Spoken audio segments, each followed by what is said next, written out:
keeping everything together in the group. Lasath, the divine, and the sensible. And I still owe him my life, so I would have to end yours. It would be a mess. Shadow, the edgy initiate. I trust him with my life. I don't know if I trust him with, my bank account or my car or something like that. Misty Charlotte Palladino, spellslinger and trenchcoat enthusiast. But I haven't set anything on fire that I haven't meant to set on fire. Silas Lancaster, elderly vampire. There's only one Filbert. They broke the mold when they made Filbert. And Dragonbait as the Creeper Keeper. Silas, get back in your room! Roll for Weird on Twitch, streaming monthly. New podcast episodes every other Friday. Available on Apple or wherever you find your podcasts.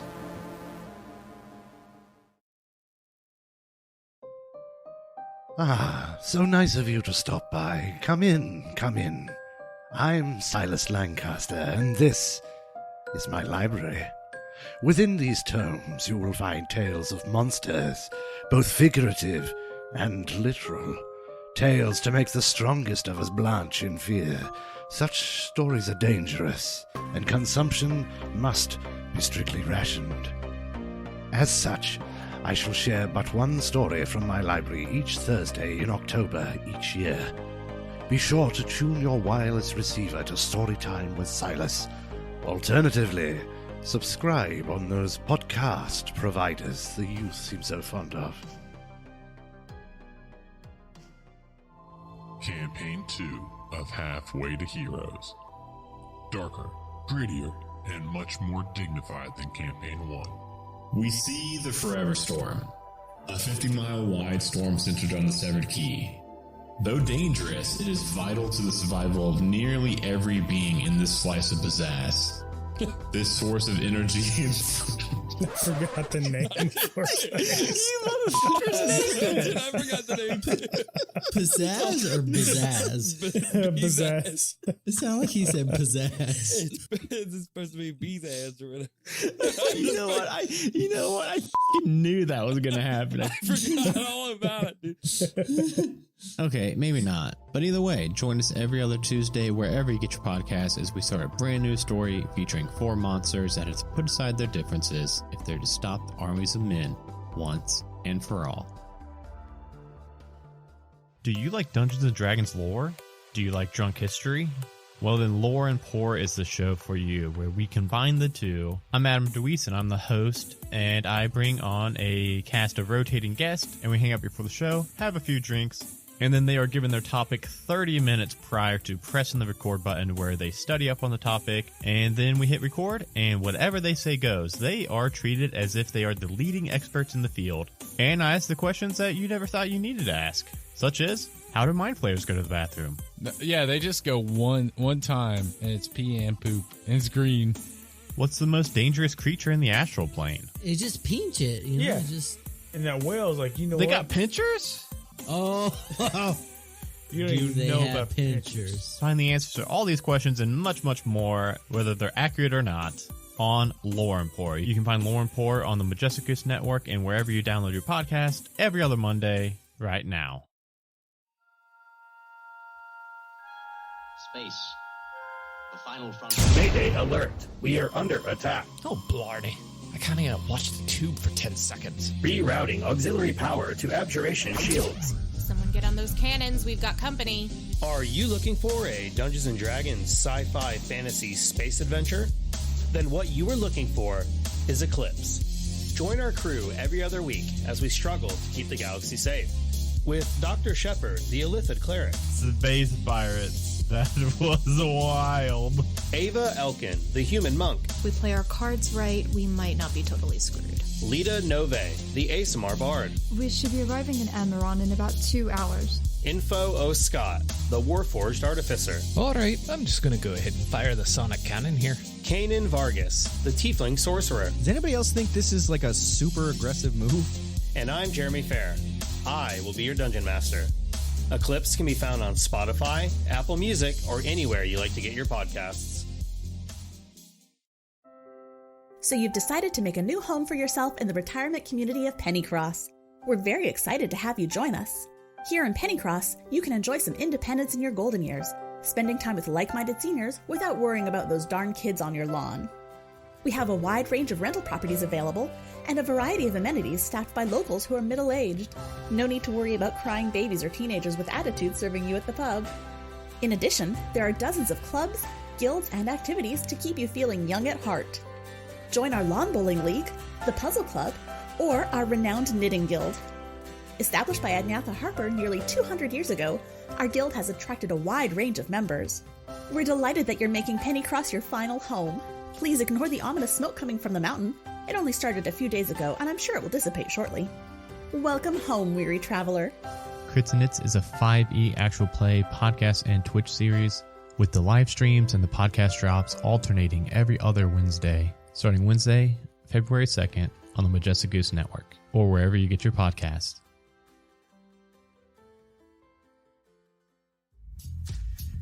I'm Jeremy. And I'm Gerundu. And we are the hosts of Majestic Goose's newest podcast, Dice Talk.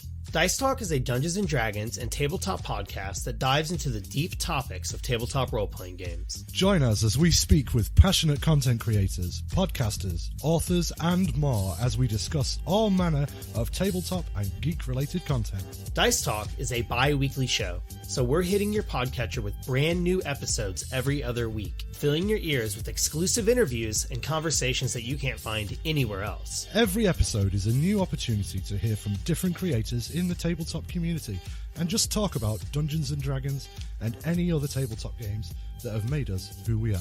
Dice Talk, now on the Majestic Goose Podcast Network. Make sure you check us out and subscribe so you never miss an episode. A Majestic Goose Podcast.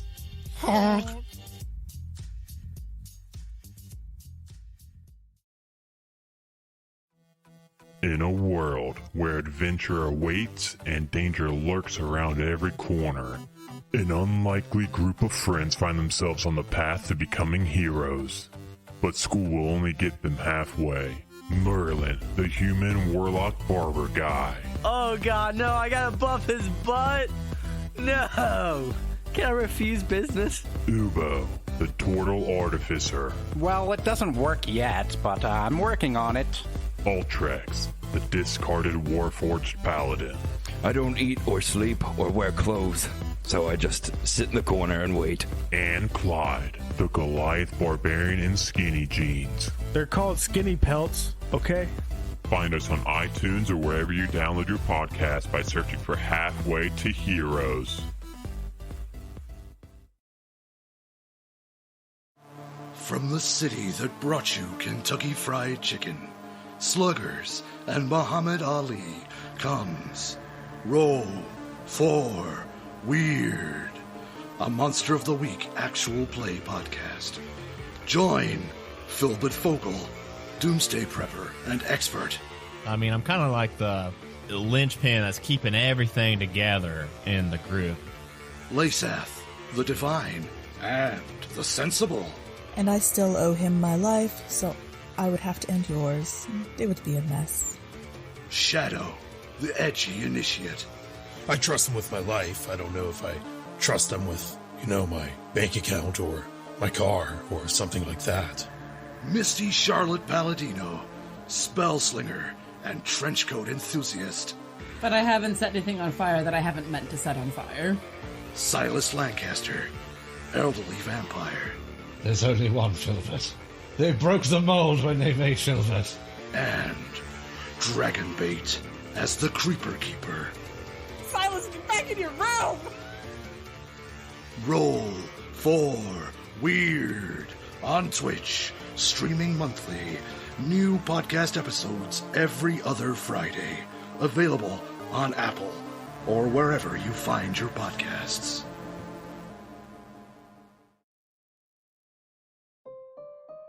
Ah, so nice of you to stop by. Come in, come in. I'm Silas Lancaster, and this is my library.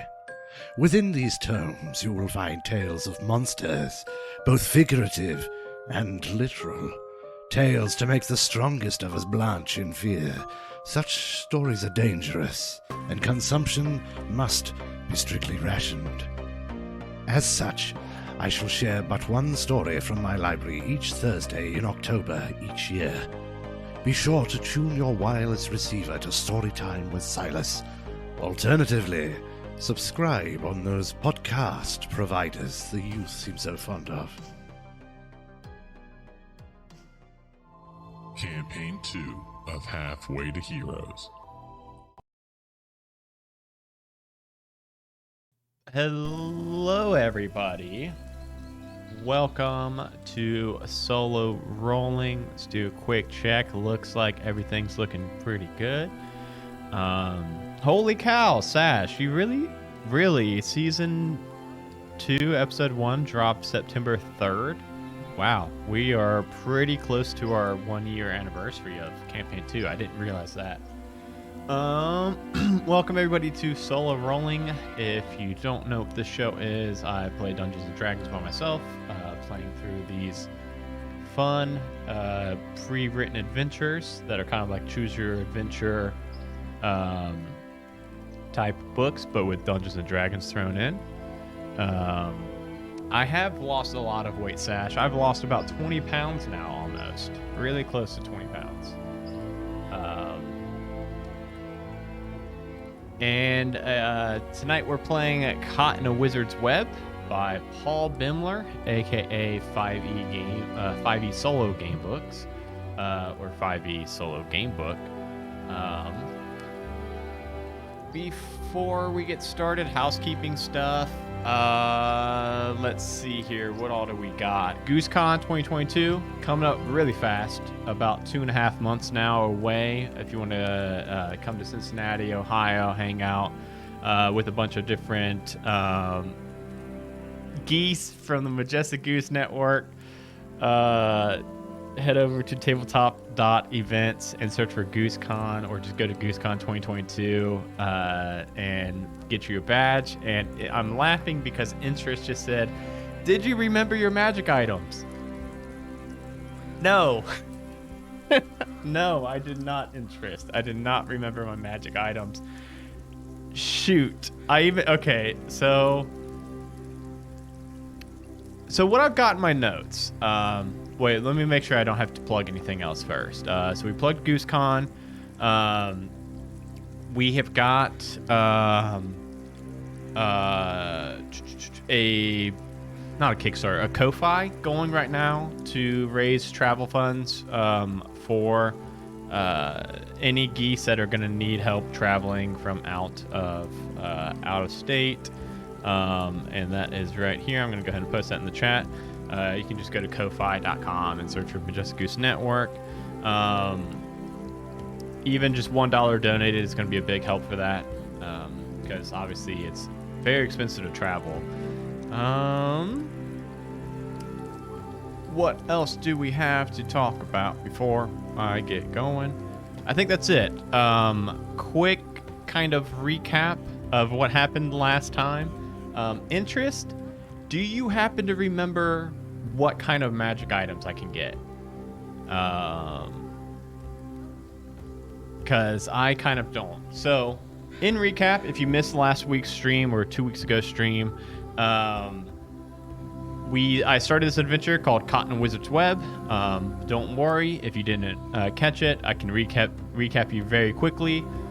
So in this adventure, I was in the middle of, I forget what city, but I went to some town hall meeting, and there was this wizard that had transported myself and presumably everybody else in the town hall meeting, though I haven't seen anybody from the town other than myself, to this wizard's trial ground, where it's really cool. There are 3 different paths. I know the way to escape is I have to get all the way to the end of this path into this black citadel, where presumably, hopefully, there's a portal that will be able to take me back home. No one's ever escaped this realm, this kind of pocket dimension, but surely I'll be the first to do so.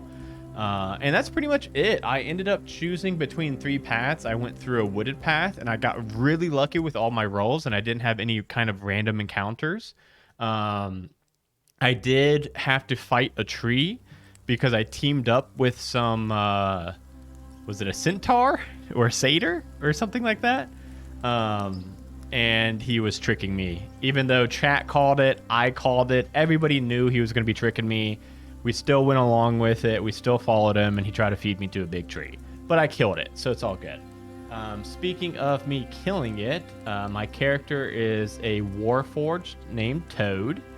I am a Path or a Circle of the Moon druid. So when I transform into animals, it's kind of like a what's it called? Transformer, where I transform into like cool Beast Wars. That's what it's called. Beast Wars Transformer. So yeah, we did also realize that since this is a part of a series, it's loosely connected to the rest of the series. I am supposed to have some magic items. I'm also level 6. I don't remember what kind of magic items I'm supposed to have. And I said last time I will be picking them before the next stream. Guess what? Didn't happen. I did not pick them before the stream. Also, hello Randall and hello Zia. Hope you all can help me not die tonight. It's already off to a bad start though. As soon as Interest reminded me I was supposed to pick those magic items, I immediately realized that I had forgotten that. So in my notes, I've got 2 lines to recap. I've got sent to a magical testing ground / prison, went with the woods path, fought a big tree. And then I've got start at 46. So I don't know if I mean page 46. I don't think I mean page 4. No, I'm going to mean entry 46. And I feel like I maybe zoomed in a little too much even. This one was if I usually when I play these on solo rolling, I usually have them snapped to a full page. Oh yeah, here we go. Yeah, I usually have it snapped to a full page, but I felt like it's this adventure, the text was a little bit smaller than we're used to, so I kind of have to zoom it in, and that's why the layout's a little bit different than usual. I think we're good to go. I think without further ado, we can go ahead and get right back into it. Oh, I do remember one more thing. I do want to pull up this map right here. Don't know who those guys are yet. Where'd that map go? You all saw that map too, right?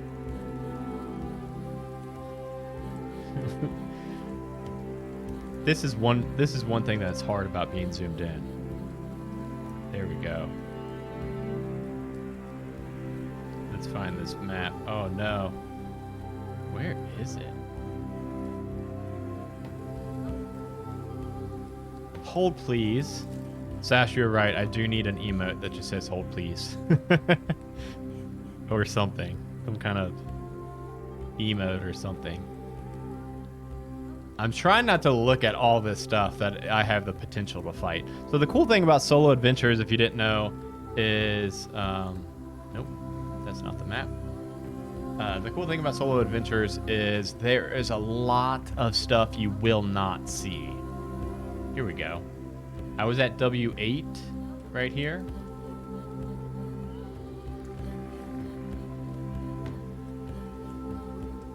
This is just how we do it live. We just get everything set up live. So what I'm trying to do is no, that's not it. That's the swamp. We didn't go to the swamp. We didn't go that one. There's a map that is all of them, and by golly, why can I not find it? Is it at the very, very, very, very, very end? Did I just pass it?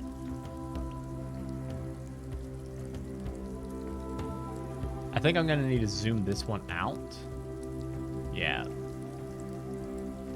See, it's a little bit small if I do it like this, but this way I can find the map. There it is. I knew I was just missing it every time. Because it's at the bottom half of this page. Okay. So here is the map that we started with. Obviously, we are not there anymore where it says you are here. We went down the Woods of Woe, and we are actually just about to exit those woods right there at the bottom right. From there, what we've been told is we need to go to Nightspire. We need to buy passage on a ship through the Perilous Strait. And then we need to go through either the Withered Wasteland, the Caves of Chaos, Eternal Winter, one of those three that all sound terrible. And then we make it to the Black Citadel, which hopefully has a nice, easy portal that we don't have to fight anything to escape. Because I think last time I kind of got my ass kicked a bit. There, now that we're ready, we've got the maps. Boom, boom. We're good to go. Okay. So finally, you defeated the hideous creature as a giant tree.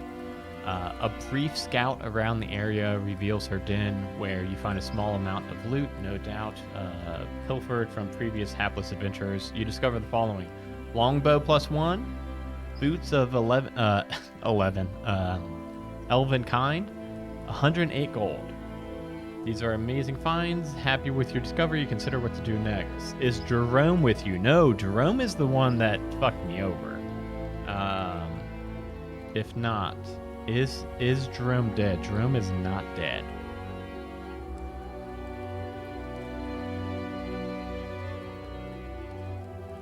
Is that readable to you all?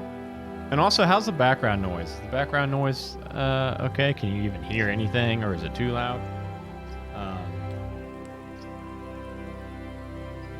The horrific triad, which lies dead at your feet. You search around the strange corpse, find nothing of any real interest, wondering what horrors the realm of Gauntlet will throw at you next.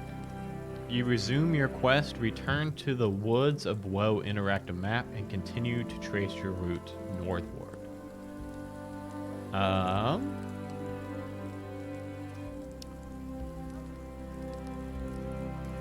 So, the question here is, I thought that was at W8. Go up a bit, music. You could probably go up a bit, or music a bit down. Okay. I'm gonna find one without music, actually.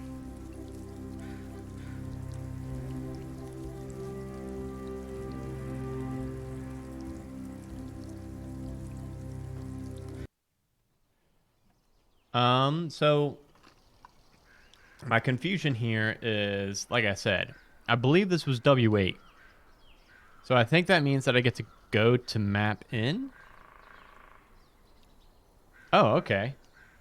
I guess we made it to Nightspire, which is obviously this town right here.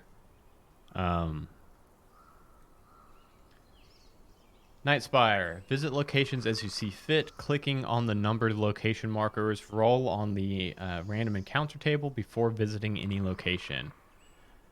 Ooh, before visiting any location. Okay.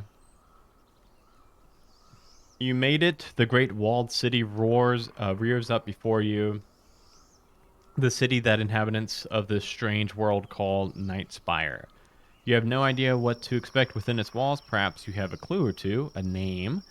But if you are to find your way to Gauntlet, out of Gauntlet, one thing is clear: you must secure passage on a boat across the Perilous Strait. Narani told you all that much. And ahead, you see a metal gate in the wall of the great city, manned by 2 guards. They open the gate for you wordlessly, and a wide street ahead shows the way forth into a bustling port town. Okay.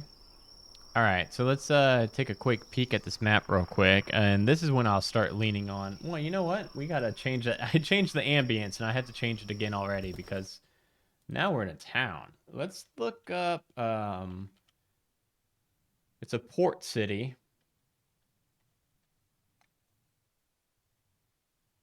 And of course, Tabletop Audio has all of our musical needs.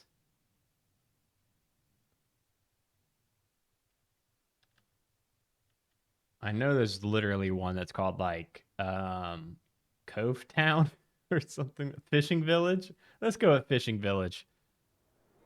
That sounds good enough. Okay, so chat. Here's our options.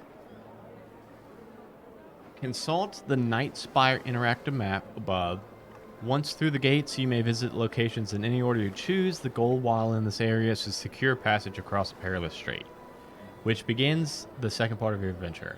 The numbered circles represent locations you may visit. Choose which order you want to visit them in. You may consult the list below and choose which locations are priority to you.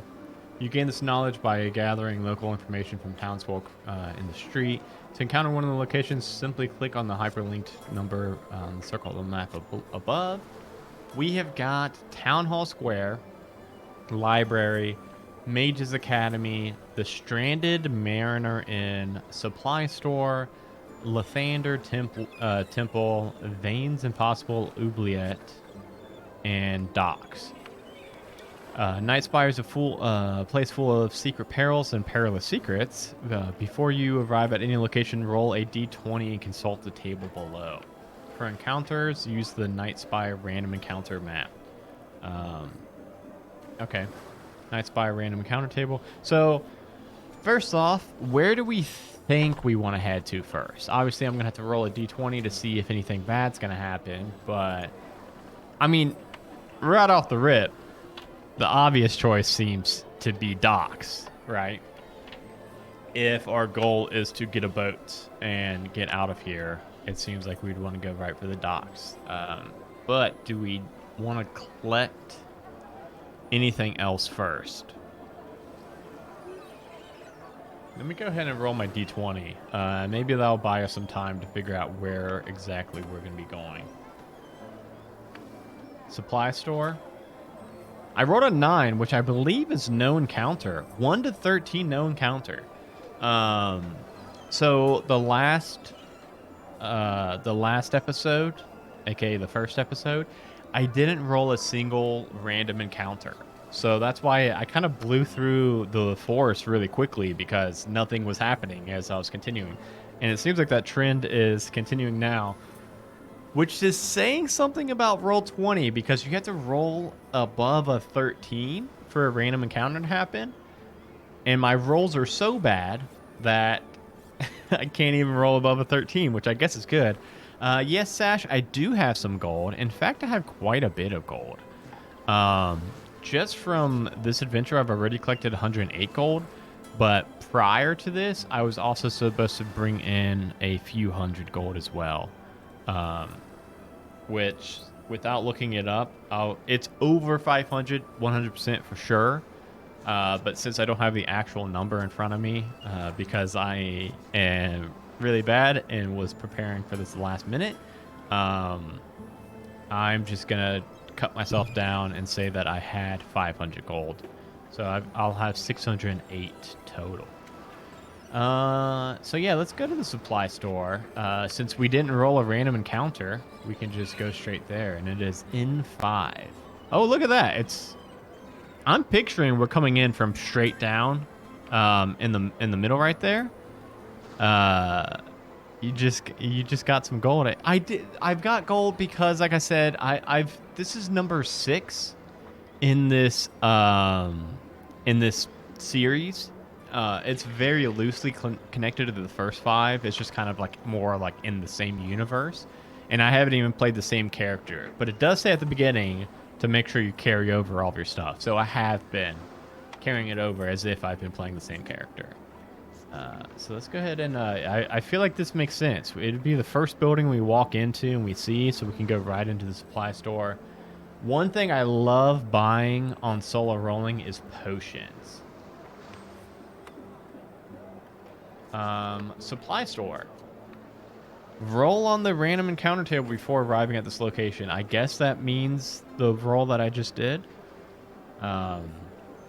Sitting snugly between the Night Spire walls and a dense block of housing, Adriel's Adventuring Supplies stocks everything that an adventurer like yourself could possibly need. Adriel himself is a handsome 40-something half-orc with swish-back black hair. He seems pretty open to bargaining. Don't get many of what you'd call adventurers these days. All too afraid to go near that citadel now. To view the wares, to try to bargain. You know what? I don't even know if I want to try to bargain because I believe, let me just take a quick look at my character sheet real quick. I do believe my persuasion is a -1.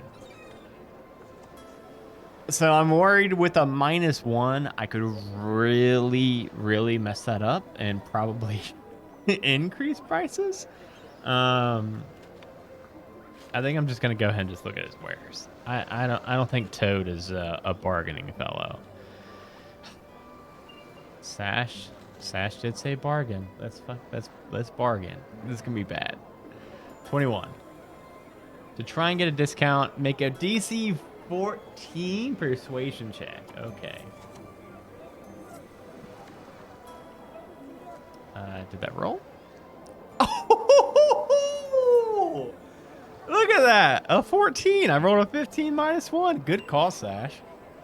If successful, Adriel will give you a 20% discount on anything you wish to buy. Generous indeed. To view the wares, go to 485. Wow. I mean, I will take that. 20% off anything. Adriel stocks everything that can be found in the player's handbook equipment list, page 145 to 150. Consult that list and purchase adventuring gear as you see fit. You'll also buy adventuring gear at half its list by. I already bargained. Okay, so now the question is, we're here. We've got a bargain. We've got deals to be made. Now the question is, chat, what do you think I need?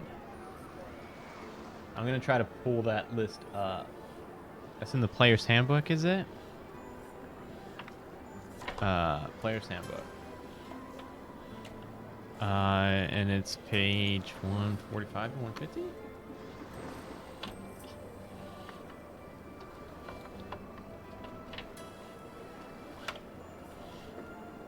The bad thing about D&D Beyond is I don't see page numbers. Yeah, there's no page numbers on D&D Beyond. Shoot. Adventuring gear. Oh, here it is. Look at that. Okay. Can we buy potions? That is always my #1 thing to look for solo rolling. Potion of healing, 50 gold. 20% off of that is, of course, 10 gold. Yes. So 40 gold for a potion of healing. I think I will buy 2 of those. So that's going to be 80 gold. 2 potions of healing.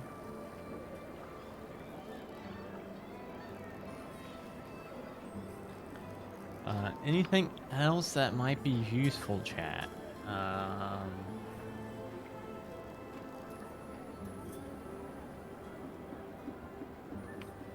I really don't know. I've got, you know, pretty generic stuff. And I've got a longbow +1.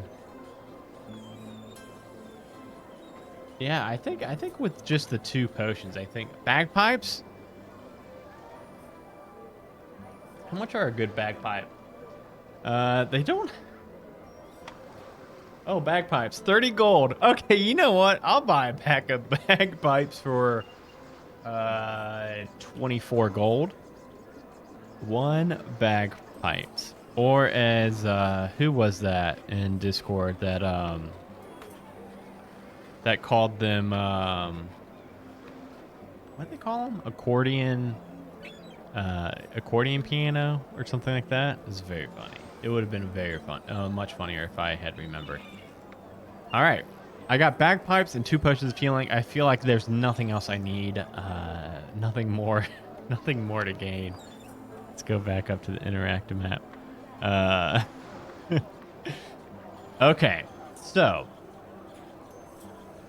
I'm not trying to. I'm trying to zoom. Come on, Adobe. I'm trying to zoom in, not scroll. There we go. Okay, so we were at there. Anything else we need before we go to the docks? I mean, like the docks is the obvious answer. We need a boat. docks got boats, usually. It's been 4 years since I did my first solo D&D adventure. Yeah, back then I didn't have a name for it. I just did it for fun once and then really, really liked it. So then I just kept doing it. I guess for four fucking years. That's a long time. All right. Don't need supply store. Don't need a temple. Don't need a mage's academy or a library, town hall. I think I'm... Costumes back then. I did used to wear costumes. I've been slacking. I told myself after I moved into this house, when I unpacked all the costumes, I'd start wearing costumes, but I haven't.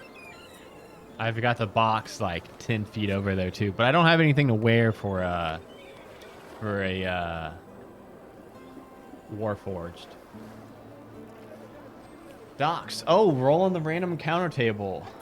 Let's check that out. Let's see if we're going to get anything. I bet I'm going to get something because I talk so much shit about not getting anything. Wow. I like that. Born to lead, not read. Well, I rolled a 7 again. So, again, we're like 6-0 for random encounters. The Nightspire docks are a fairly quiet place. There are a few villages up and down the coast of southern Gauntlet, and they are mainly serviced by small skiffs, many of which are currently berthed here along a stretch of docks at about a quarter of a mile long. Certainly only a fraction of the size of the Waterdeep's docks and not nearly as busy. Here and there, in addition to these skiffs, are a handful of larger vessels equipped for crossing of the perilous strait, the wide body of turbulent water separating the southern part of this realm from the northern part. You peer out through the dawn light across the choppy seas toward distant hazy lands that sit huddled beneath huge thunderhead cloud formations. A deep and menacing boom sounds from above like a proclamation over the restless watery expanse. The far shore is not visible, but you know that the northern land is there where the Black Citadel lies. Your only hope of escape, or so you've been led to believe. You turn and regard the motley collection of ships on display, 4 of which are offering passage to the far northern shore. Your coin and your desire for safety will determine which of them you choose to grant your passage. Oof. Okay, let's see these options. If you're not ready to choose a ship to grant your passage across the perilous strait, you do not have to choose now. You can return here later, go to the interactive map. No, I mean, I feel like we're ready. I feel like we're ready to cross it. You stroll up and down the docks, viewing the various boats. Each crew is busy preparing their boat for the crossing. The available ships are listed below. It is obvious to anybody that the larger the ship, the more hardy it will be from attacks from sea monsters and unpredictable squalls. If you have the code word brother, then you find Nedgar and tell him Elmo is doing well. Nedgar helps you negotiate a good price. I do not have that code. So, here are our options right here. Sea Nymph. A flimsy-looking skiff. Will it even stand up to a gale? The captain assures you it will. Passage 50 gold. Ship mod 2. I'm guessing that ship mod is going to play a role in rolls getting across the ship. Getting across the sea. Caledon? Fairly sturdy-looking cog, but still quite small. The captain of this craft tells you that his ship has crossed to the far shore many times and guarantees safe passage, the gods willing. That one's 100, ship mod 5. Stalwart. This sizable bark sports 3 masts and looks like it could take a fair bit of punishment. The captain is a well-dressed naval type who doesn't look like she puts up with much nonsense. 200 gold, ship mod 7. Bane's Bane. This huge vessel, a 6-masted crack, looks big enough to survive an encounter with a kraken. Captain Vladimir Ironprov is a gruff old sea dog who doesn't talk much, especially when he's hungover as he is today.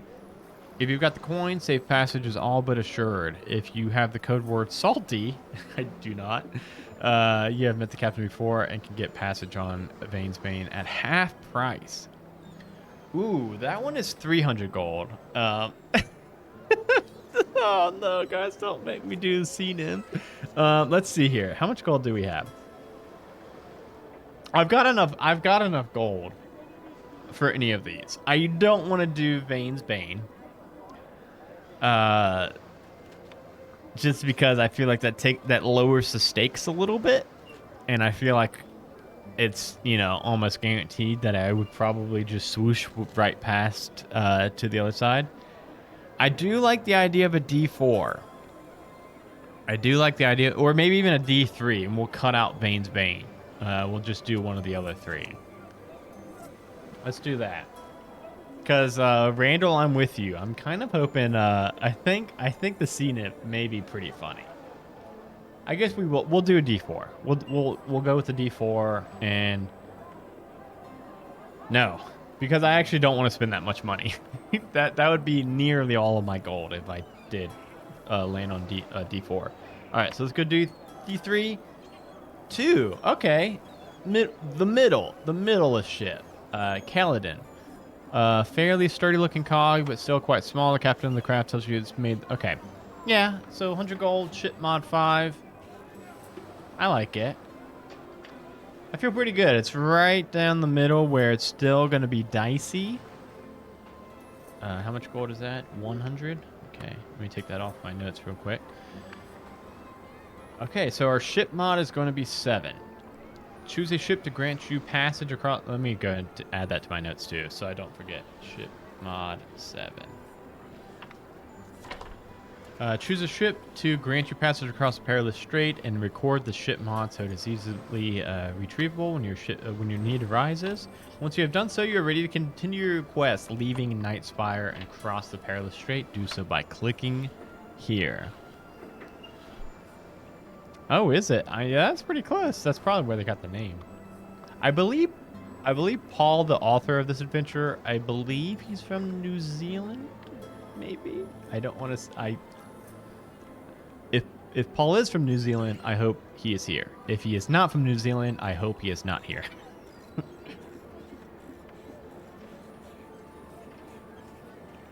I also one time said Sash was from Ireland, so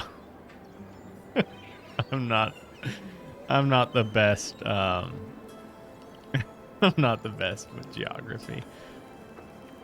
I was drunk that night though, so that's my excuse. Leaving Southern Gauntlet. I shouldn't have reminded you. This vessel comes about, catches the wind in her mizzenmast, and is soon cutting through waves, nothing moving at good speed under the flapping sails toward the harbor exit. Lifting your eyes on the horizon, you make out the hazy shapes of islands sitting out in the strait. Looking nothing like the view you had over the Gauntlet at the start of this adventure, these islands are blurred by distant and gray-dark storm clouds which walk among them. It'll be a rough run as usual, the captain of the vessel declares to the crew. They nod grimly and set their various tasks with stoic determination, jaws gritted and eyes fierce. Soon your chosen craft is being bucked up and down by a swell that rolls swiftly through the boat. Your stomach begins to churn with a mixture of anxiety and sickness. Out further in the perilous strait, it looks even rougher. You turn to the captain. Is this what you'd call bad? Oh, don't bother me, the captain barks, straining against the... Okay, so my I picked an asshole captain? All hands on deck! Oh, that's a different person. I guess they all sound the same on this ship. We'll roll with that. Another crew member yells that you are soon directed to help out and assigned a task. Oh, no. Yeah, I'll help out. That sounds fun. I've got the code word crew. Yeah, I'm expecting a Kraken. I'm definitely expecting a Kraken. But I get the code word crew, which hopefully will help out. During this voyage, you will be called upon to make rolls called ship saving throws. This is a D20 roll, adding your ship mod. Okay. Which you would have learned from... Okay, yeah. Your journey across has begun. Go to 439. The captain curses through gritted teeth. Oh, it's a bad one, all right. They obviously know that you're coming, traveler. Before you have a chance to ask the captain exactly what they mean by they, you notice a disturbance on the surface of the water off the port bow. Beyond that, waves of the height of houses roll towards you with frightening speed. So, before we even get into this, ship shaving rolls. I think open water is one of the scariest things. Like one of my biggest fears, open water. So this is going to get really fucking scary very quickly. Brace! Brace! The captain roars, steering the boat directly into the oncoming waves. We can't lose anyone overboard again. Make a DC 16 ship saving throw. That's going to be really hard to say that multiple times. I played Subnautica for a little bit, so it scared the shit out of me, so I quit playing it. It's a fun game, though. Alright, 1d20. Look at that. 17 plus a 7. So, a 24. And if you have the code word crew, you may add your own dex or strength mod. I don't even need it. 143. How awesome did I do this? Oh, I was reading this, and it said, after tending to your wounds you suffer from the fireball. I was like, wait, when did a fireball happen? Yeah, I know, Randall. I'm very glad I didn't actually get that very, very, very, very, very baby boat, because I would definitely be going overboard, I'm sure. The boat is pounded mercilessly by the waves, and the crew tested to the limits of their endurance, but amazingly, they pull through. Through their skill and experience and the tenacity of their captain, the boat stays its course and miraculously remains in one piece, despite the ferocity of the storm. Finally, the wind subsides, and the ocean calms to what is now when you first set out from Night Spire. The crew seems to heave a collective sigh, and the captain relaxes a little bit. Well, we're through the worst of it, but stay vigilant, me hearties. We ain't even reached the islands yet. Relieved that you have survived the storm unscathed. Speaking of storm unscathed, let's go ahead and pop over to...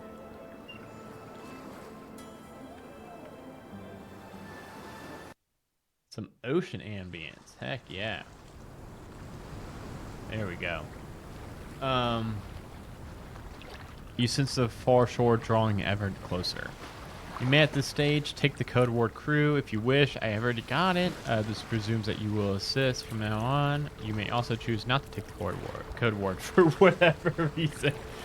If you just wanted to be a jerk and lazy bones.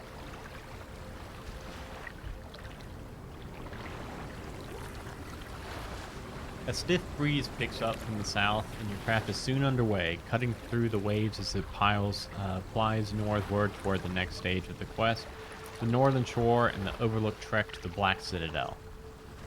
Up and down, rise and fall, a relentless swell rolls the boat atop masses of water. From there, it plunges into the next deep trough before being borne up again. The persistent roll sets your head spinning and your guts churning. Make a con saving throw. I also get seasick, if I haven't mentioned that. Like in real life. My boy Toad here has a +3 con though, so I'm hoping that's okay. What did we get? Did it roll? 13. Ooh, not cutting it close. Do this with advantage if you have proficiency with waterborne or swim speed. If you fail, you become seasick. If you do not, if you succeed, there's no effect. One of the crew shouts an alarm. Captain, I just saw something off the starboard bow. What? Movement, Captain, in the water. Everybody on this boat is going to sound the same, so we just all need to get used to that. 159. I do have... I get car sick too, so I don't think it's just on water. It's my ears. My inner ears are all messed up. My right ear just finally popped from the airplane flight yesterday. Yeah, my ears get fucked up a lot. Looking at where the crew member is pointing, you see 3 massive shapes gliding just under the surface and making straight for the boat. All of a sudden, there's a shuddering jolt as one of the creatures rams the boat with its strange bulbous head. Make a DC 14 ship saving throw. Did I just call it a ship shaving throw again? I think I did. 22. On a feral little boat is hit hard and everyone overboard is sent sprawling across the deck. Ooh, reduce the ship mod by 1. That would have been really bad. You know what, Sash? I like that picture too. Where it's just one guy calling to crew, non-existent crew members. So yeah, I don't need to do any of that since I succeeded. A huge tentacle comes slithering over the rail, Kraken, of the boat, and a hulking creature sprawls up onto the side of the boat. Immediately, this horror from the deep lashes out at one of the crew with another tentacle, sending them flying with a blow from a thick tentacle. 2 more are swimming quickly toward the boat. Go to giant octopus combat sheet. Okay. Yeah, we can do this. Let me try to find the map real quick. I think it's this.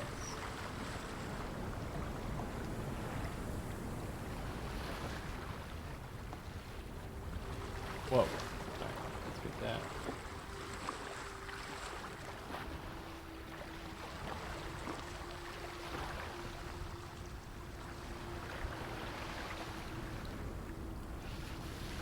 How is that? That looks pretty good to me.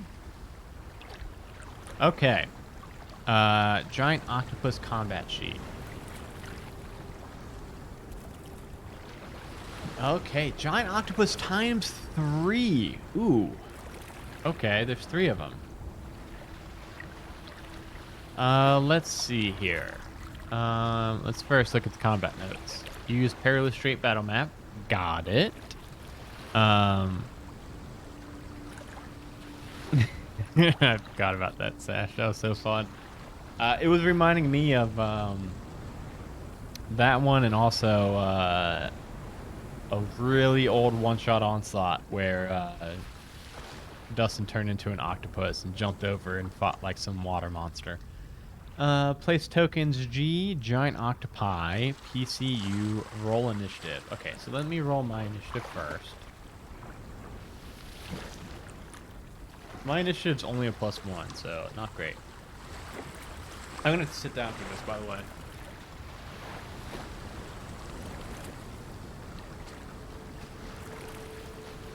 Ooh, 7 initiative. Not great. Not great at all. Oh, I missed Dustin being a druid. That was so fun. Ooh, did I beat them in initiative? They got a 5. You know what? I'm trying to think what would be if I should just keep it with me and then all 3 of them going just to keep it simple. I think so. I think we're gonna do that. I think I'm gonna go first, and then I'll have those 3 go for after me. On its turn, the octopi will attempt to hit you with a tentacle attack. Note the 15-foot reach, and then grapple unless another octopus is already grappling you, in which case it will simply use tentacle without grappling. This seems like this is gonna be a really hard fight. Like this seems. Yeah, this seems like this is going to be really rough. The octopus closest to the boat will climb up the side of the boat 1 turn's worth of movement and make a tentacle attack. It will then stay there. The 2 octopi in the water will come to the edge of the boat but will stay in the water. On your turn, you may try to get some of the crew to help you in battle. This is done by using a free action, which is nice. And making a DC 10 persuasion check or intimidation check. Both mine are -1. PCs or sidekicks. I don't have a PC or a sidekick. Well, I don't have a sidekick. I am a PC. with a strength of 16 or above can use the ballista. I don't think I've got a 16 strength. I've got a 12 strength. Yeah, that's what I thought. An NPC or crew member, if you have managed to recruit at least one, can use the Onager catapult middle of the deck. It takes 3 actions to load. Wow, 3 actions to load and fire is dexterity based and does 3d10 bludgeoning damage. I don't think that's even worth it. 3 actions to do 3d10. That's I can do more than that. Okay, let's get it.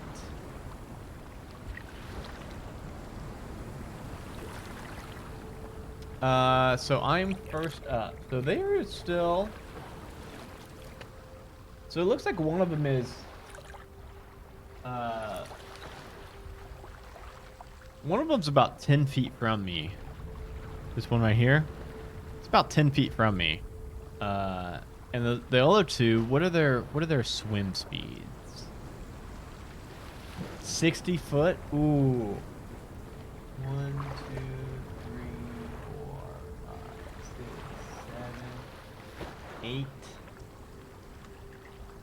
8. 8 times 5, of course, is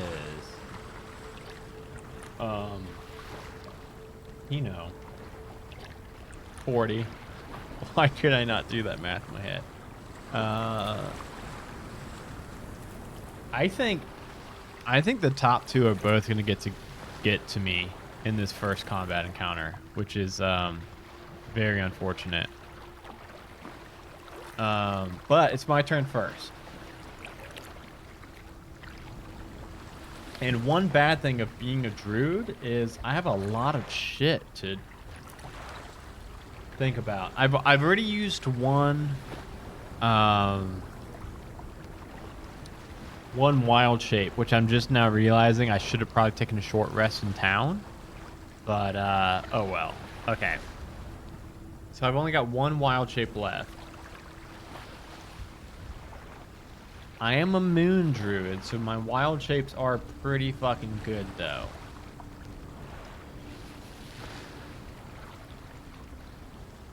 I could become a fish and just swim away. That's a pretty good call. That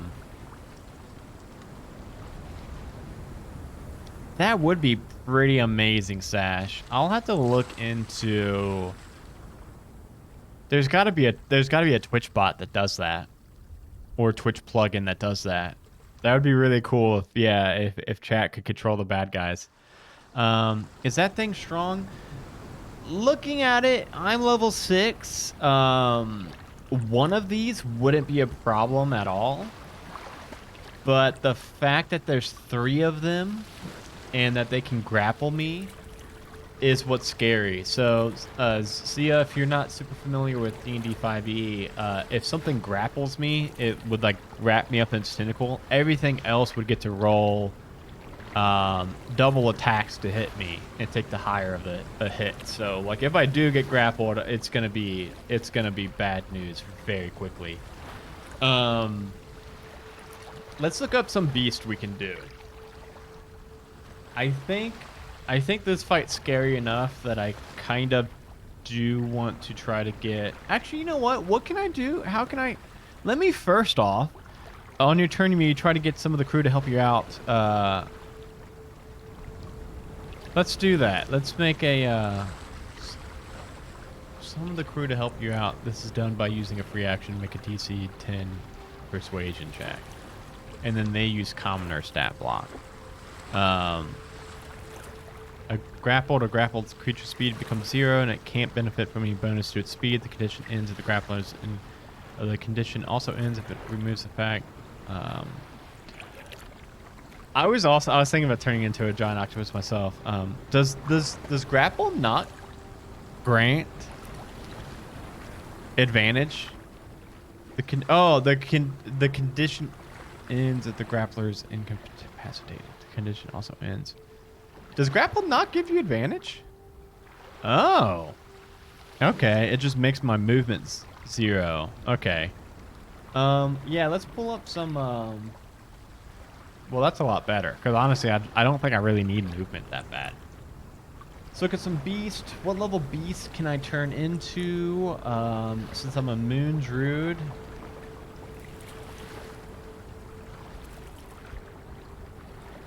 I can stay a beast for 3 hours too. Wild shape.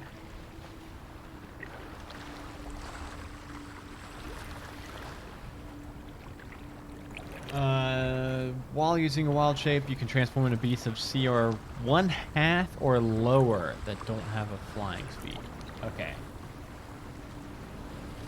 Oh no, circle forms. This says you can circle forms. The rights of the circle grants you the ability to transform into more dangerous animal forms. Starting at 6th level, which I am, you can turn into a beast with whose challenge rating is as high as your druid level divided by 3. So challenge rating 2? Yes, that's what I'm thinking. I was thinking of restrained, not grappled. Wow, but if I can get a challenge rating of 2, that's gonna be I could turn into a fucking Allosaurus.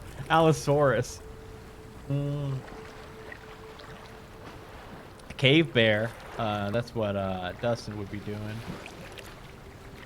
Giant white moray eel. That could be fun. I'm looking for stuff with... Oh, can I turn into stuff with swim speed? I can turn into stuff with swim speed. Awesome. Okay, so I think our options are an Allosaurus. Just turn into a fucking dinosaur. A giant constrictor snake. A giant crayfish.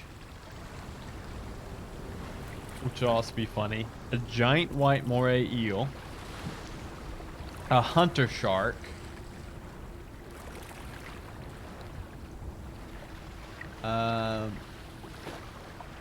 Plesiosaurus. Don't know what that is, to be honest. Alright, any of those sound awesome. Crayfish. I do... You know what? Let's do crayfish. As soon as I read it, I also thought that sash. I like the peach. I get multi-strike. I'm going to turn into a giant crayfish. And I'm going to go ahead and drop right into the water. And let me get me...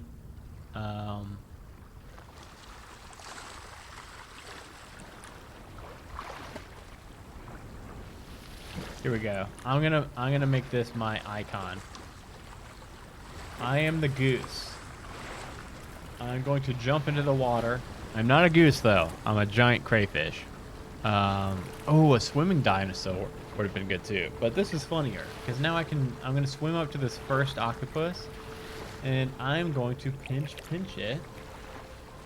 It's a +4 to hit. Ooh, it actually doesn't do that much damage. I didn't think about that. Oh, I can grapple. I can grapple something though. Let me roll a d20 to hit. D20 +4. The more I look at it, the more I think that this crayfish actually isn't that great. But it is going to hit this giant octopus, and I think it just grapples. Okay, it says, and the target is grappled. They have to make a DC 12 to escape. So now I'm gonna pinch it with my other claw too, and these are 7 points of damage each. 8 is not gonna do it, and unfortunately, grapple we now know does not grant advantage. But that's still gonna be 7 points of damage to that one. Let me get in my notes and add everybody's health. They all have 52 health. So that one now instead has 45 health. Guys, how am I going to kill these things? Seriously. I'm just thinking now. I just did 7 damage. In total, the 3 of them together have 158 health. 156 health. That's gonna take... They're gonna kill... Oh my god. Hold on. I have to be doing something wrong, right?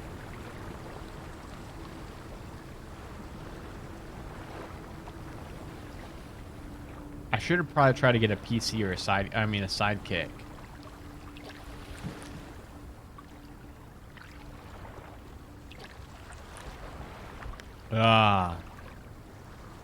Why did I jump in the water? Maybe I should have used these and had crew members help me. Oh, shit. Alright. Well, it's octopus time. 5, 10, 15, 20, 25, 30, 35, 40, 45, 50. This one right here, let's get, I'm gonna make this for their icons. This one is going to be able to get to me. This one's not quite able to make it up to me. So that means that 2 of them are going to get to hit me. And they have tentacles, weapon attack plus 5 hit. Each one has 50-foot reach. One target takes 2d6 plus 3 bludgeoning. It is grappled, escape 16 until the grapple ends. The target is restrained. Oh, look at that. This one says, until the grapple ends, the target is restrained. And the octopus can't use its tentacle on another target. Okay. Oof. Does mine also say that? Let me look up my my claw attack. Nope. Mine does not say it's restrained.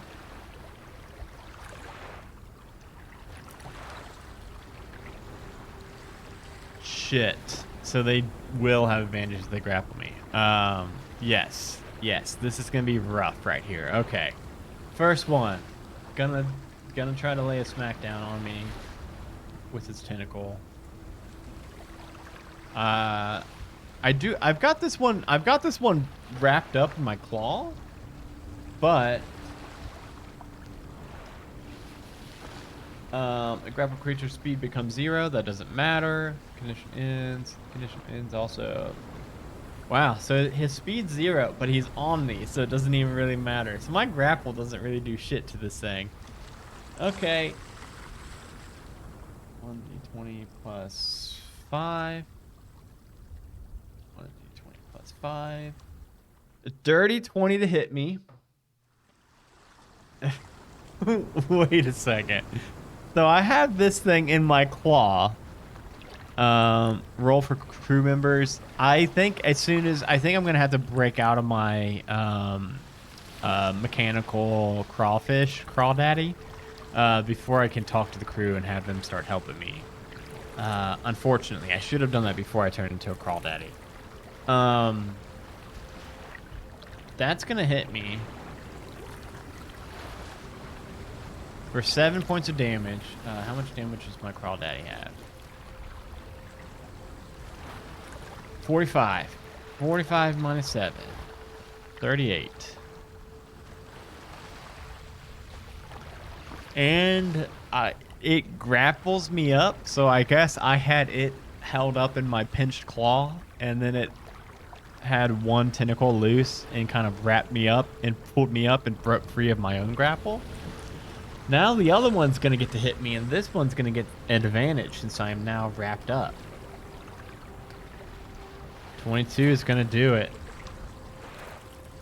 7 more points of damage. I'm down to 31 HP as Crawdaddy. Alright. It's back to my turn. So it says on your turn you may try to get some of the crew to help you by making a free action DC 10 persuasion or intimidation check. I think I'm going to do that. I think I'm going to do the free action to try to get one of them to help me. And even though I can't speak to them, I think I'm going to just do kind of a, kind of a pinch, kind of do like SWAT team hand motions to try to get them to understand that I'm cool and they need to help me out.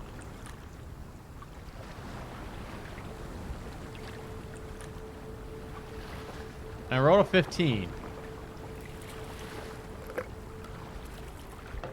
Which I believe, it doesn't say how many crew will help me, but we'll just say 1. So I'm going to go ahead and have that 1 take its turn real quick. And it says use commoner stat block, which obviously isn't going to be great. Commoner, what can they do? They've got a club?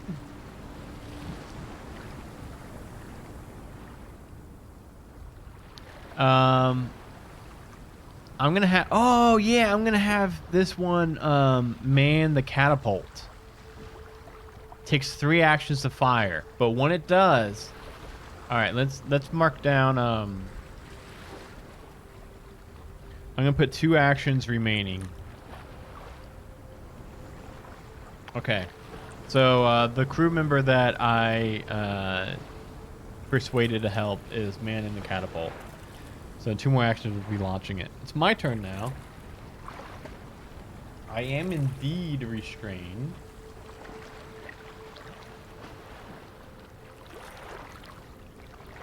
Just pulling up what all that means for me. Restrained. Restrained creature's speed becomes 0. Attack rolls against the creature have advantage. My attack rolls have disadvantage. Okay. Well, I've got 2 pinches. Actually, so this says right here, if the target is creature, it is grappled, escape DC 16. If I try to do that escape, that's my action, right? It costs you an action to try to escape. Or do I get that free every turn?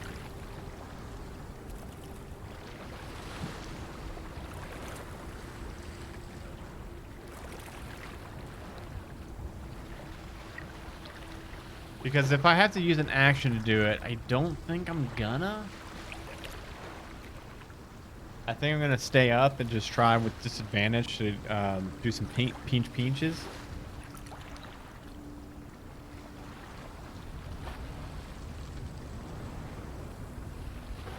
Yeah, this is a rough encounter. I'm telling you, I'm really worried about this. I don't know. You have to use an action escape. Yeah, that's what I thought too. That's fine. I'm going to try to keep pitching this thing. It's only a +4 and I've got disadvantage, so I don't have high hopes. I guess I'm just gonna, I don't want to uncrab Crawdaddy yet, because I'm gonna try to buy time for the catapult. Well, that disadvantage didn't matter. That sucks. Okay, next attack. My first pinch, I can't. My left arm's too pinned down. Ah, man. Got a 19, but then with disadvantage, I rolled an 8. Yeah, I'm just kind of trying to tank the octopus at this point. Now here's a fun question. It's octopus time. Obviously, all 3 of these octopus can now kind of gang up, get to the ship, you know, what have you. Tentacles. Melee weapon attack. +5 to hit. Reach 15. 1 target. If the target is creature, it is grappled. Until it's grappled and the target is restrained, and the octopus can't use its tentacles on another target. Okay, so I guess it's going to be like holding me and it's going to be whipping me.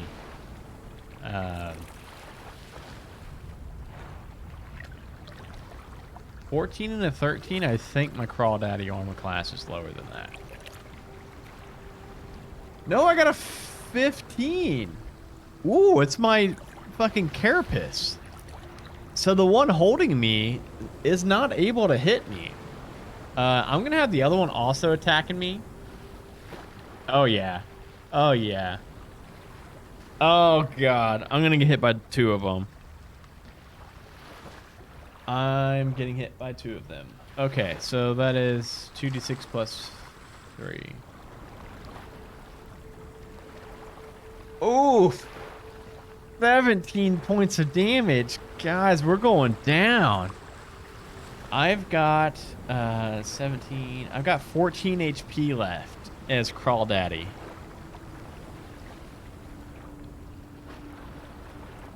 That is not much.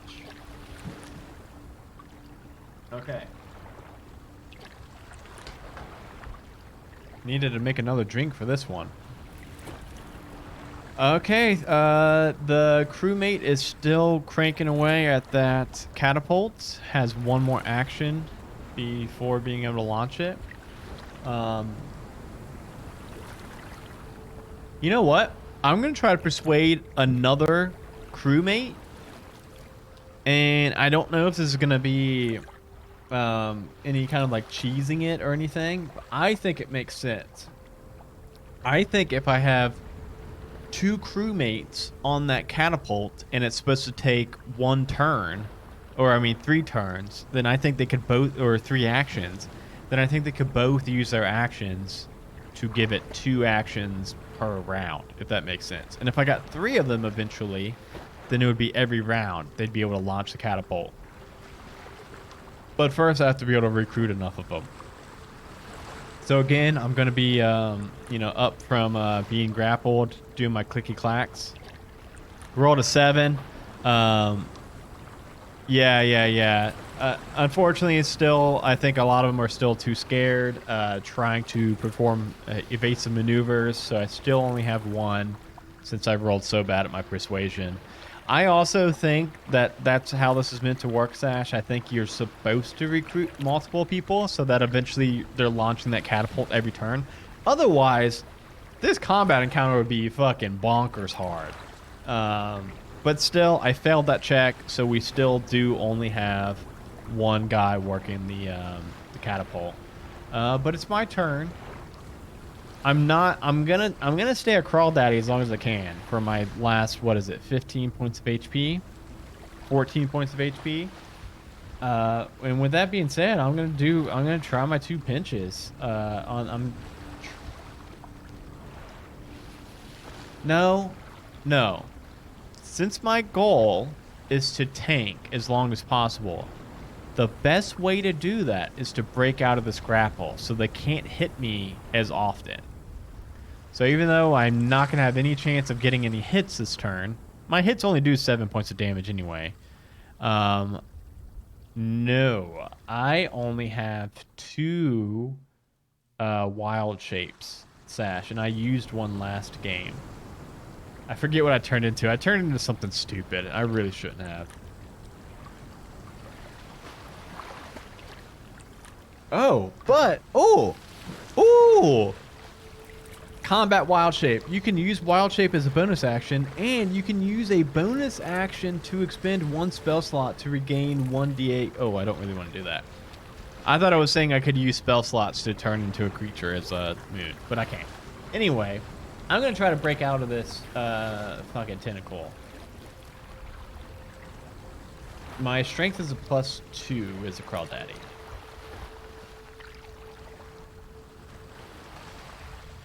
Wow. 2 + 2 is a 4. So not only did I not even get to take a swing, I'm still grappled. Okay. Alright. Luckily, next turn, they're going to get to launch that catapult. This turn, I'm about to get fucked up. I think I'm about to get turned back into a Warforged.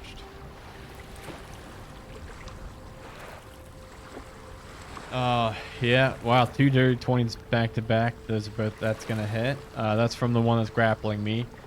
I'm gonna go ahead and well, first let's see. 11 points of damage, so I'm down to 3 HP. Okay. All right. Oh no! Oh god. 17 points of damage. So that means I'm going to revert back to a Warforged and then take 14 points of damage. All right, let me pull up my. Let me look at some. Let me crunch the numbers. Let me crunch the numbers. It's not looking good for Toad. Luckily, I do believe that reverting from this giant crawdaddy, a large, to a little warforged, I'd probably flip down and not be grappled anymore. I don't think it's gonna matter though. I'm feeling it that this other octopus is also gonna get to hit me. Why?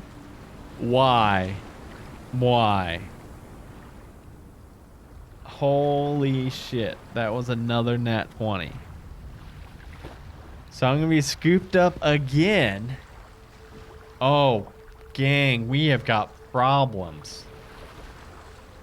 We've got a lot of problems, actually. I'm trying to think. Wow, he rolled shit damage, which is really good. But I'm still grappled up. Okay. Well, let me real quick do my persuasion. Now I can actually talk to them. I can tell them what's up and that they need to help me. Wow. Oh. So technically I rolled a performance and it was a natural 1, but it doesn't matter. That was the same thing as for my persuasion.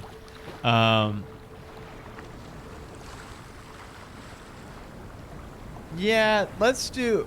I'm just gonna it is a small retcon, but I'm gonna do one more persuasion, since at the very beginning I didn't do one because I thought, like, honestly I was like, well, what's the commoner gonna do? That's not gonna help me. I forgot about the catapult. I'm gonna do one more as if it was the first one. 3 minus 1 and 2. Okay, they really don't want to help me, but that's all right. That's all right. So, the catapult is going to launch though, because it has been 3 actions on that one dude, and it's 3d10. 19 points of damage. That is half the health of the one that I've been fighting. So that's a big. I don't know what this thing's firing. I don't know if it's firing cannonballs from the catapult. I don't know if it's firing just big rocks. But whatever smashes into this octopus, I feel like it's gonna slam into and kind of push it down into the water, and it's gonna be a couple seconds before it comes back up. Yeah, like we mentioned, it's just the captain talking to himself as the crew.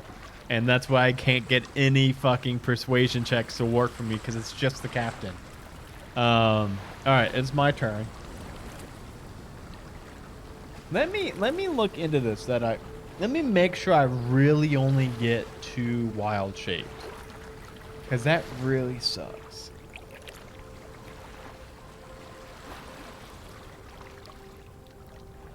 Okay. Yeah. I mean, I don't know if I was supposed to take a short rest at town or not. I don't think so. I think it explicitly says when you can take a short rest, and I did not. So, I am out of wild shapes. Because I had one marked down. So, next up, I'm going to my 3rd level spells. Okay, here we go. I'm gonna be fucking burning these spells because I need every bit of help possible. Right, this is looking really, really, really, really bad right now. I can do conjure animals, which is a pretty OP spell. I could conjure 8 beasts of challenge rating 1/4 or lower.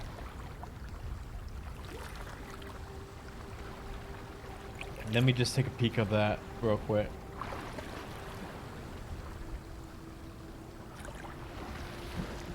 Conjure 8 constrictor snakes. Ooh, they're large, so they could literally grapple.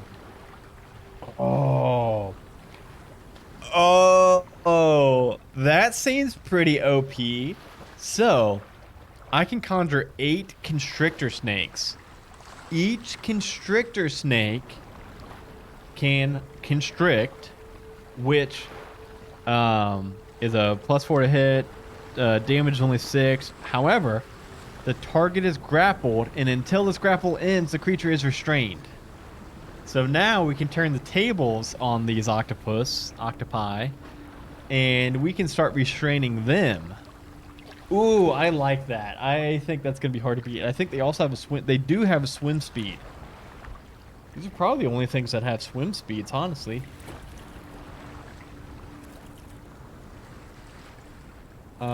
I could do poisonous snakes, but I could do poisonous snakes and they do more damage, but honestly, I think I need them restrained. I need them to not be able to hit me and kill me in the next 2 turns. So that's what I'm going to do. I am going to cast a 3rd level spell of Conjure Animals. I'm going to conjure 8.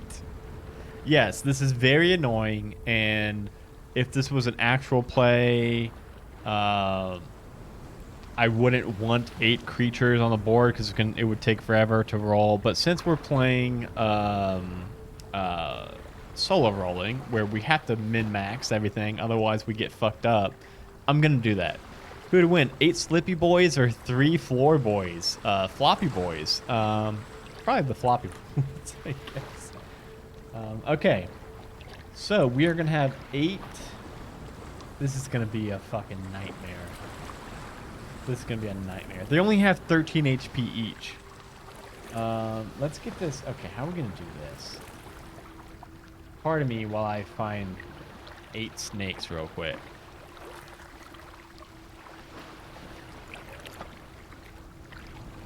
Here we go.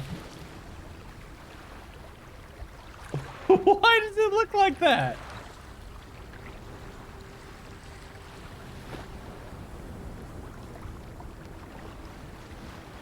Oh my god, come on, go smaller.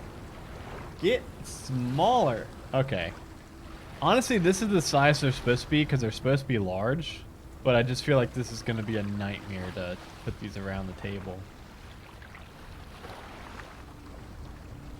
Look at this. Yes, my snake army. Get them. 1, 2, 3, 4, 5, 6. I got 2 more. I'll put 1 on the boat too, just for fucking shits and giggles. Oh my god. Alright, so I revert back. I am, it is up to my turn. I have tried to recruit 2 people and failed both times. And then for my action, I used Conjure Animals. I'm good on actions. However, my snaky boys aren't done yet. My snaky boys are ready to fucking get some revenge. All right, let's pull this up. What do they got? I mean, they're not the greatest. They've only got a +4 to hit. First, I'm gonna try to restrain the top one. And obviously, I got enough snakes. We're just gonna roll this. We're gonna try to do it fast and furious. Too fast, too furious. 16. I already forgot their armor class. I do think that hits. I think they've got 11. They do have an 11. I'm so pumped because like the fucking tables have turned so fast. So that hits. So we're gonna say that this little guy right here, this top left one, that's not on the boat. We're gonna say that one is able to constrict for 6 points of damage, bringing this thing's total down to 14 HP left. And that one is restrained. I'm going to jump around a little bit because now I'm going to try to restrain this bottom one. 17. Yes, yes, yes. That one is also going to take the 6 points of damage. Bring it to 46 HP, and it is restrained. This one is going to go for the middle list. We're trying to get them all restrained. It does. It does. Okay. All right. We can do this. We can do this. They're all restrained. We've got 5 more snakes that are just going to go round the... Actually, you know what? They're all going to attack the first one till it dies. It had advantage, so 1 hit,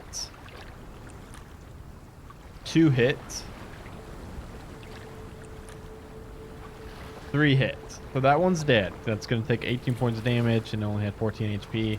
And I was rolling with advantage there since it's grappled up. So that has been 1. That has been 1, 2, 3, 4, 5 of my snakes have went now. 6 of my snakes have went. 2 of them have not. Let's just roll quick. Roll 2 more. I mean, that's gonna hit. There we go. We got 2 hits on them. I'm gonna put 1 on each. That's gonna be 40 points of damage. And then for my movement, I'm gonna climb back up onto the boat. Since I am now made of metal and I don't want to rust, I want to scooch on back a little bit. Okay, it is octopus time. They are restrained. How about, just because, even if they do hit one of these, do we think the octopi would try to escape, or do we think they would try to hit some of these snakes?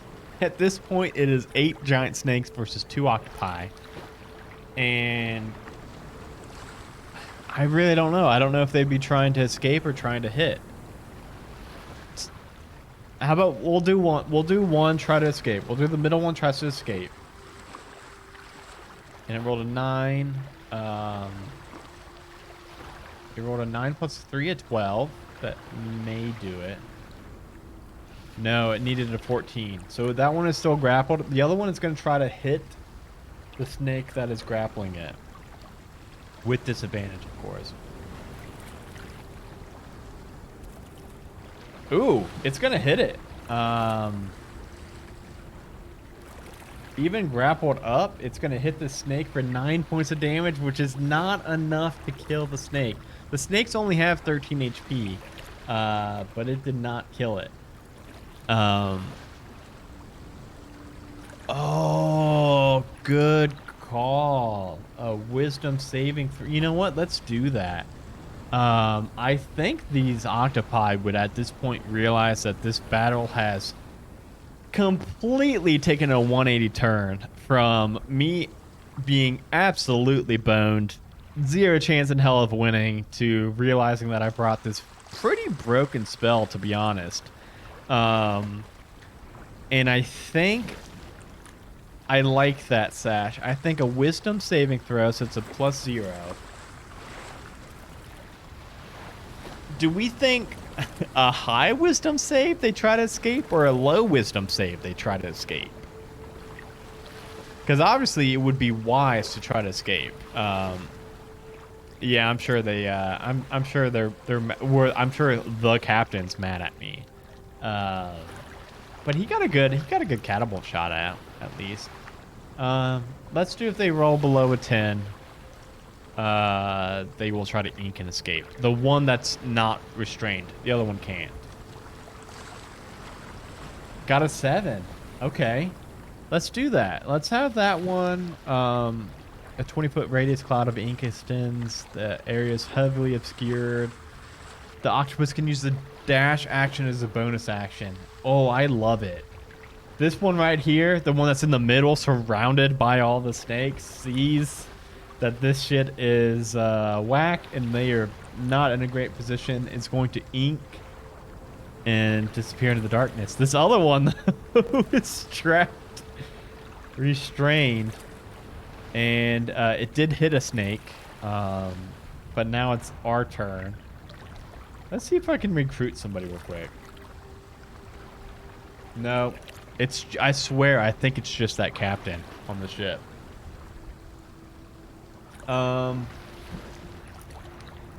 don't want to use an actual spell now that I feel like things are going pretty well. Maybe a cantrip. I've got Produce Flame. Let's do that. I'm going to throw a fireball at this thing. 24 to hit. 12 points of damage. That's a lot of damage for a cantrip. Jeez.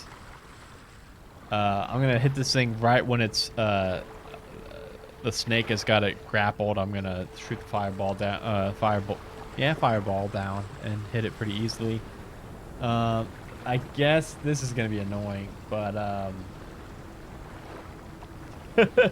all these snakes can't even fit around it. So it looks like there's probably going to be 1, 2, 3, 4, 5, 6 I can actually get a hit on this thing because it's so crowded. So it's they're all going to go for bite since it's constricted already. And it's +4 to hit.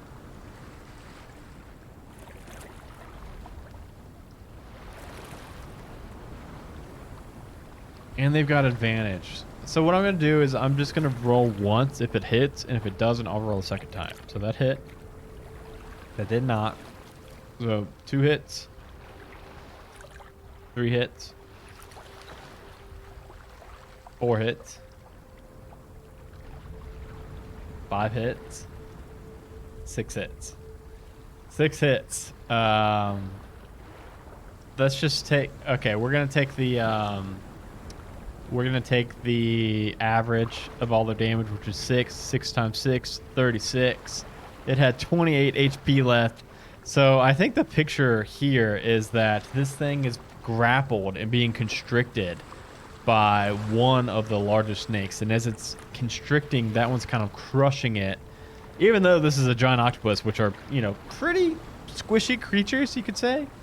But then the other snakes are kind of just swarming around its tentacles and the top of its head and nipping at it, biting at it, until I picture the snake constricting it kind of unfurls, and eventually it's just like... I was going to say bones. Octopus don't have bones, do they? So I think maybe just nothing's left. I think it just is just all eaten away. And there's just a big cloud of ink as we all climb up on board. I'm going to keep these snakes with me for a little bit, just in case anything pops off. I'm sure the crew's going to love me for that. But just in case. Okay. Jeez. Paul, if you're watching this on video on demand, on YouTube, whatever, that fight could have really fucked me up. Go to 339. Don't mind if I do.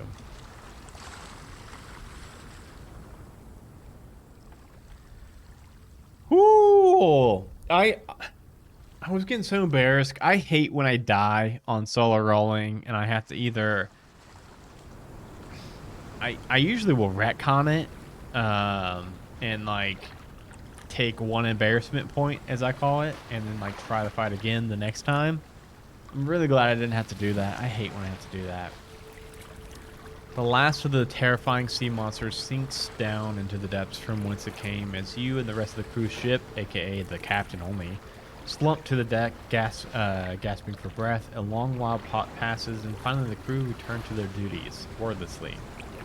By their demeanor, you judge that this sort of thing is a regular occurrence in the perilous strait. Sweet. That's cool. Oh no. A while later, you're alerted by a shout from one of the crew. Land ho! Starvation Island! Storm must have blown us off course. Starvation Island does not sound great. You ask why the island bears such a name. A female deckhand supplies the answer. In the old days, when Vane first started banishing his enemies here, he sent those he particularly hated to Starvation Island to die. As if being sent to the Gauntlet wasn't bad enough already. But if you're marooned here, death is almost certain, so they would starve to death. There is fresh water, though, if you know how to find it. You take a good look at the island, surveying it from one end to the other. Indeed, it does look barren, mostly scoured rock, topped with a patchy forest of gnarled scrub, all bent over from the relentless sea winds. It doesn't look very hospitable to life. Shall we stop here? Your captain asked. Your call, traveler. Why would it be my call? Why would it be my call if we stop here and not the captain of the ship's call? If your boat has sustained damage, it has not, actually. Or if your crew have been wounded, they have not, I have. You may choose to make a stop at Starvation Island. The captain tells you that the repairs may not be possible as the usable timer for patching holes and the like is hard to come by, or timber. It also warns you that the island has its fair shares of dangers. However, depending on how badly you have suffered, you may feel it is worth the risk to make a stop or to sail past. So I don't... It doesn't say specifically that I can make a short rest at Starvation Island. It just is about repairing the ship or healing the crew. The question is, what's going to get me... I need a short rest. I need one. I've got to get back my wild shape forms. That's kind of what makes a Moon Druid. I'm also thinking don't stop because it doesn't... I think I could just rest on the ship. Maybe. Hopefully.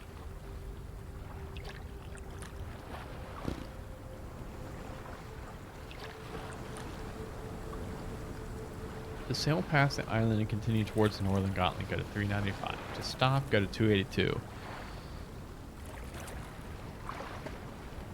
I don't think a Starvation Island would have a Denny's. I think they would have a anti-Denny's. A Jenny's.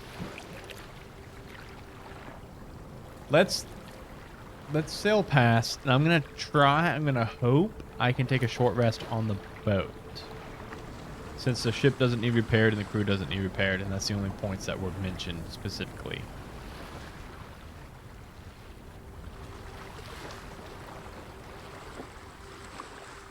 Leaving Starvation Island, you sail on, weaving your way through the various small islands and treacherous reefs that give the perilous strait its name.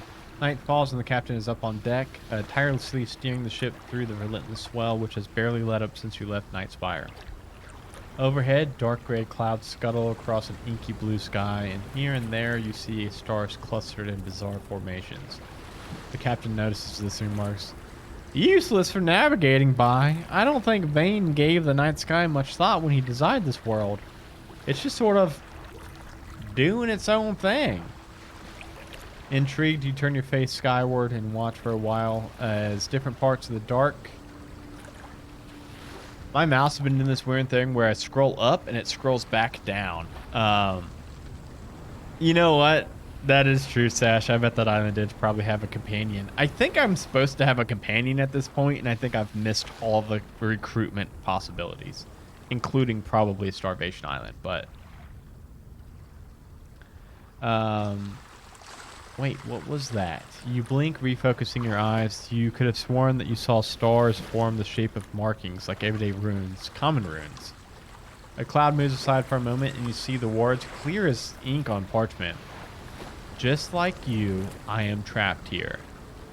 Then, just as quickly, it's gone again, covered over by clouds. You turn and look towards the helm, but as always, the captain is busy navigating and pays no attention to you.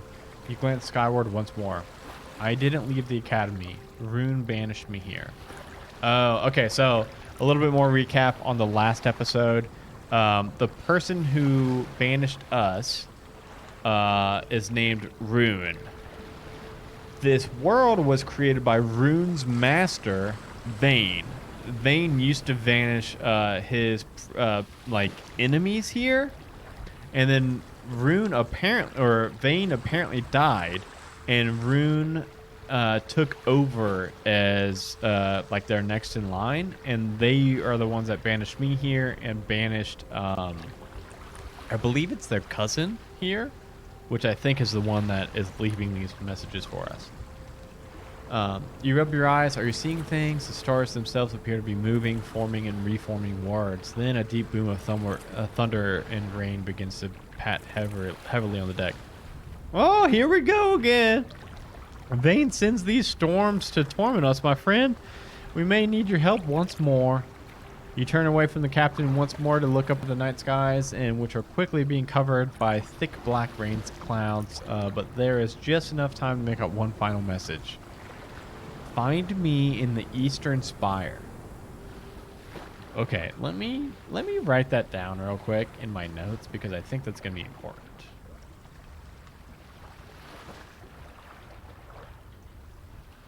How's it going, Chris? Good to see you. Hope you're able to play some Dead by Daylight with us tomorrow, Chris, my friend. And then thick black clouds cover the markings over, and you do not mention what you have seen to the captain or any of the crew. And indeed, you are wondering if this you're spending too long in this place, if perhaps it's starting to drive you insane. But no, you know what your eyes saw. The messages are burnt into your brain, and as you work alongside the crew to keep the ship afloat, you ponder what they could mean.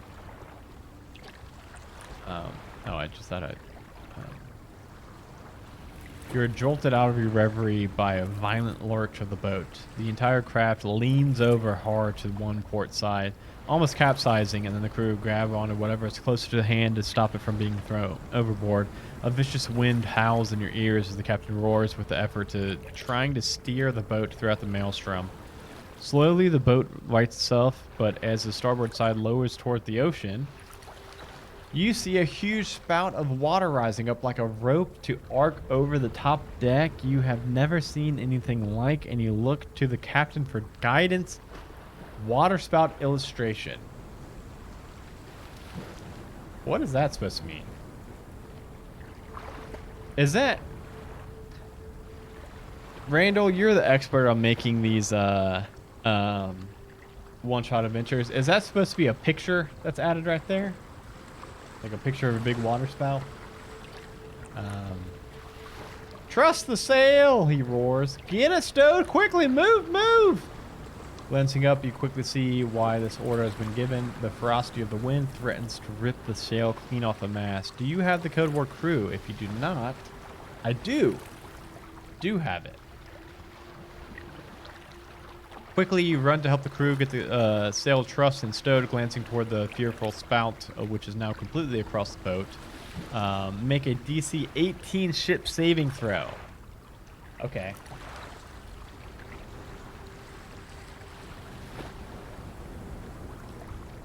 Ooh. I do not have a +6 dex or strength.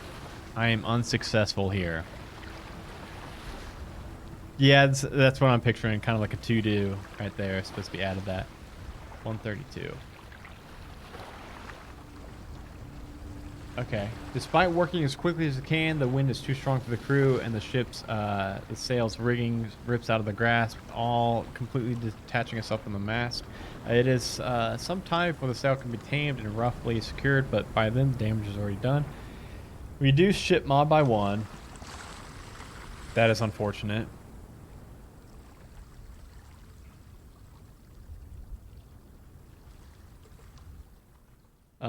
No sooner is this damaged than the huge water spout, which has been arcing across the deck, suddenly closes like a noose, rocking the ship violently to do one more. If you have the code word crew, you are helping out. You must now make a DC 14 saving throw. Oh, shit. I don't think I've got a +6. I can tell you that.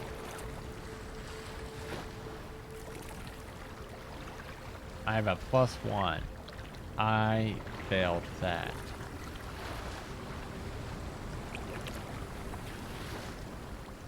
I'm going overboard, aren't I? A huge wave washes over the deck and the water spout, which seems to have a life of its own, and rocks the boat violently to port. You lose your grip on the gunwale and are carried by this wave across the deck, the surge of water washing you over to the side. The alarm is immediately raised, and the quick thinking of the crew gets a rope out of you, but the water is bone-chillingly cold. You will need to act quickly if you want to save off his spec. Make 2 strength athletics checks to get back on board the ship. Okay, the ship mod is added to the DC because of the ability of the crew. Oh, sweet, awesome, awesome, awesome. Okay, so I need to make a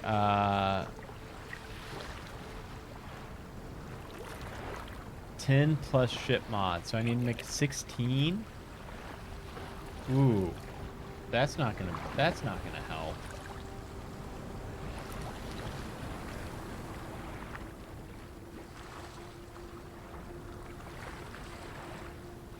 So it took me 7 to get 2, because I think it said, okay, let me read this again. You'll need to act quickly if you want to save off his effects. Make 2 athletics checks, DC 10 plus ship mod, which is 16, to get back aboard the ship by climbing the rope. The ship mod is added to the DC because the ability of the crew to assist you in getting back on board must be taken into account. Hold on. Okay, hold on. Give me 1 second. Record how many unsuccessful attempts it takes in order to attain 2. Have it in that many levels of exhaustion. So I had 1, 2, 3, 4, 5 halved would be 2 if it's rounded down. But I'm just trying to look at this like it says DC 10 plus ship mod to get back on board by climbing up the rope. The ship mod is added to the DC because the ability of the crew to assist you in getting back on board must be taken into account. So shouldn't that help me, not hinder me, by making it a harder DC? Or is it saying that I'm supposed to add the ship mod to my check? That makes more sense, doesn't it? Like I would add this +6 to whatever checks I rolled, which still actually, you know what?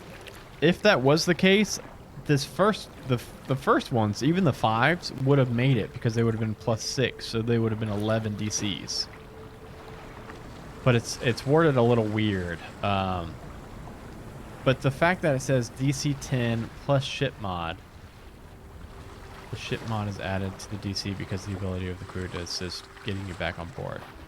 So the crew's trying to help me out, so it seems weird that it would make it harder for me to have a better ship to get back on board. If that's making sense to anybody? Because that's going to be a difference between 2 exhaustion levels and 0 exhaustion levels. What do you all think?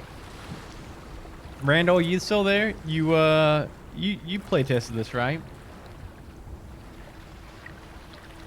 It seems like this is worded like, you know, I should be benefiting from my ship mod and not my ship mod making it harder for me to get back up. So if it's supposed to mean like your DC save is 10, but you add your ship mod instead of DC is 10 plus ship mod 6, so your DC 16. I don't know if I'm making sense or not, but it seems like to me that's what it's supposed to be. And I'm not just trying to cheese it. I'll take 2 points of exhaustion if I have to. It just seems like what it actually means is I add my ship mod to the saving throw. Oh, this encounter wasn't in when you tested it. Well, what do you make of this? What do you make of this, Randall? Do you think I'm supposed to be adding the ship mod to my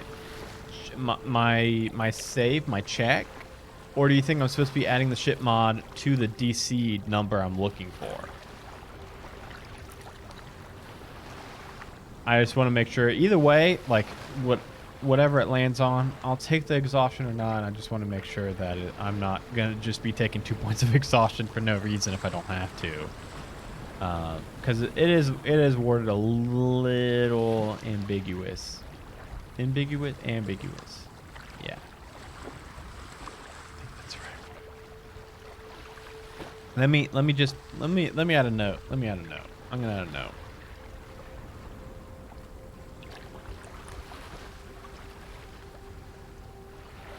That's what I was thinking too. I was thinking it kind of makes sense to make it harder because like the ship's bigger, and that's why eventually I just wrote it off and assumed it meant that. The only thing that steered me away from that is that this says the ship mod is added to the DC because the ability of the crew to assist you in getting back on board must be taken into account. So that the wording of that sounds like it's supposed to say it's saying you're adding the ship mod because the crew's helping you get up. Because it says to assist you, the ability is to be able to assist you in getting back up. But if you're adding it to the DC, it's not assisting you. It's a detriment. That's the weird thing. I think what I'm gonna do is I'm gonna put a note to what entry is this? All right. So this is what I'm gonna do. Yeah, that's true. The crew hate me, so they're trying to stop me. This is what I'm gonna do. I am going to. It's 9:31, so we're gonna end it here. I've got a episode of Halfway to Heroes I need to record. So I put in my notes to ask Paul about entry number 498, and I will. So I've got 2 levels of exhaustion. ? Ask Paul about 498. And then I'm going to put start at 498. So we're going to be starting here in 2 weeks' time from now. And I will ask Paul, and I really will try to remember to ask Paul, and not just say that and then not do it like I did about the weapons tonight. But yeah, like I said, it's getting late. So, and I need to do the... whatchamacallit, Halfway to Heroes. Hey, if you didn't know, GooseCon 2022 is coming up this September 30th to October 2nd, Cincinnati, Ohio. Come hang out with me, Brittany, everybody from the Majestic Goose Network. We're going to be playing board games. We're going to be playing tabletop RPGs. We're going to have live shows, panels. It's going to be a ton of fun. I'm super nervous about it. It's our first ever convention, which is a pretty fucking big deal if you ask me. We would love for you to stop by.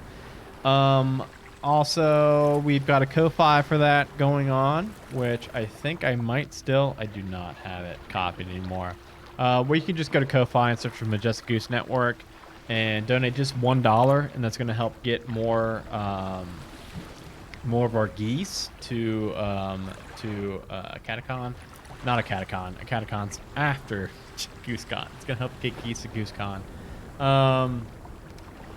And I think that's it. Myself and Brittany, my wife Brittany, have been streaming a shit ton over on twitch.tv/these_Deweese. Usually playing Dead by Daylight. Come check it out. We're going to be playing tomorrow night and Saturday night. And I'm about to raid You Meet in a Tavern. If you haven't ever hung out with You Meet in a Tavern or watched or listened to their podcast, it's always a lot of fun. We've had Brian on You Meet in a Tavern a few times. They're friends of the network, friends of the show, so give them a honk when you get over there.